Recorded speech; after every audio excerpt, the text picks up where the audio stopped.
Bonjour tout le monde, alors je vous présente, je suis la coach Julie. Je viens ce matin pour répondre à certaines personnes qui m'ont posé la question comment arriver à combler ce vide, cette manque de pouvoir grignoter, manger du sucre, manger du salé. Alors je vais vous dire quelque chose. Moi, pour avoir essayé et avoir mis en pratique, je me suis posé les bonnes questions. Je me suis dit, qu'est-ce qui cause cette pulsion, cette envie de manger à tout prix le sucre? Voilà. J'ai dû travailler sur mon aspect intérieur, j'ai dû travailler, et je travaille encore en fait, sur la relation avec moi-même, avec les autres. Qu'est-ce que j'accepte des autres, qu'est-ce que je n'accepte pas des autres? Qu'est-ce que j'accepte de moi et qu'est-ce que je n'accepte pas de moi? J'ai dû travailler sur les préjugés, j'ai dû travailler sur cette petite voix intérieure qui des années m'a parlé que je n'étais pas assez belle, je n'étais pas capable, que j'étais moche, que je n'étais pas intelligente. J'ai dû faire taire cette voix.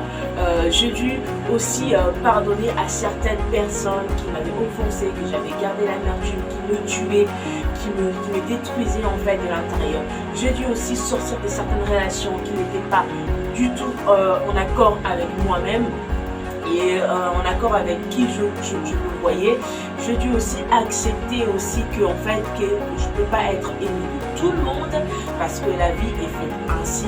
J'ai dû aussi me relever, regarder mes mains avec les miettes que j'avais parce que des fois quand on traverse des moments difficiles dans la vie, on peut se retrouver que tout est cassé, on a des miettes. Alors c'est pas grave, on se relève, on essaie de construire quelque chose de positif avec ces miettes et que ça devient extraordinaire pour nous et pour les autres.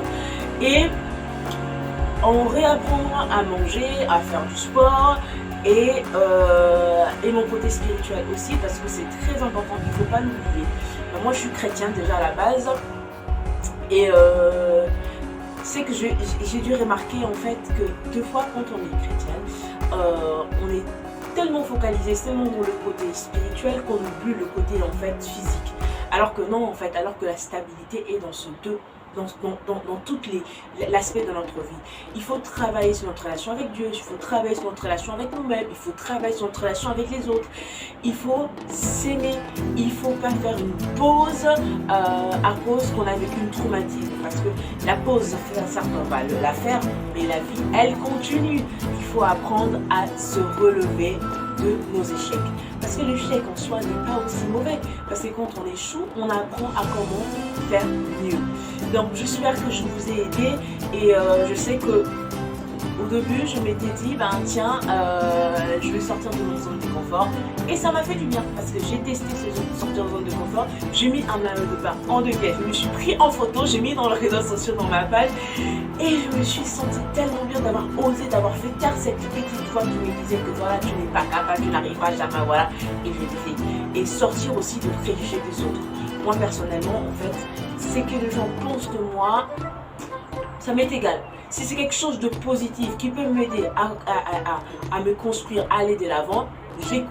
Mais si c'est quelque chose qui me nuit, qui me détruit de l'intérieur, c'est pas important parce que des fois les gens, quand ils sont dans leur mal-être, ils nous parlent, mais c'est leur mal-être qui nous parle. Il faut savoir faire la différence entre les orgueils de gens, les mal-être de gens, tout ce qui est néfaste en fait. Faisons la différence et aimons, éclatons, passons une très bonne journée. Bisous.